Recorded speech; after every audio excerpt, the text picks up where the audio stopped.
মিউনিকের Allianz এরিনায় ম্যাচটি স্মরণীয় করে রাখার প্রত্যয় জানালেও ব্যর্থ হন Bayern Munich coach Vincent company.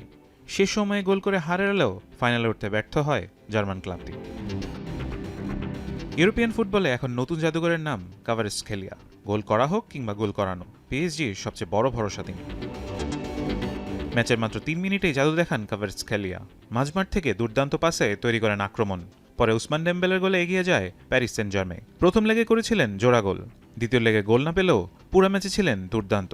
চলতি আসরে এখন পর্যন্ত পিএসজির হয়ে সর্বোচ্চ ১০ গোল করেছেন এই জর্জিয়ান তারকা। অতিরিক্ত সময়ে হ্যারি কেইনের গোলে হার এড়ালেও শেষ রক্ষা হয়নি বাভারিয়ানদের। ম্যাচ শেষে ক্ষোভ ঝেড়েছেন বায়ার্ন কোচ ভিনসেন্ট কম্পানি। রেফারির কয়েকটি সিদ্ধান্তকে হাস্যকর বলেও মন্তব্য করেন তিনি। এবার শিরোপার লড়াইয়ে পিএসজির সামনে আর্সেনাল। ৩০ মে হাঙ্গেরির বুদাপেস্টে হবে ইউরোপ সেরার মহারণ। এখন দেখার অপেক্ষা কাভারেজখেলিয়া জাদুতে পিএসজি কি ধরে রাখতে পারে চ্যাম্পিয়ন্স লিগের মুকুট। ফারহান ইহসান, এখন।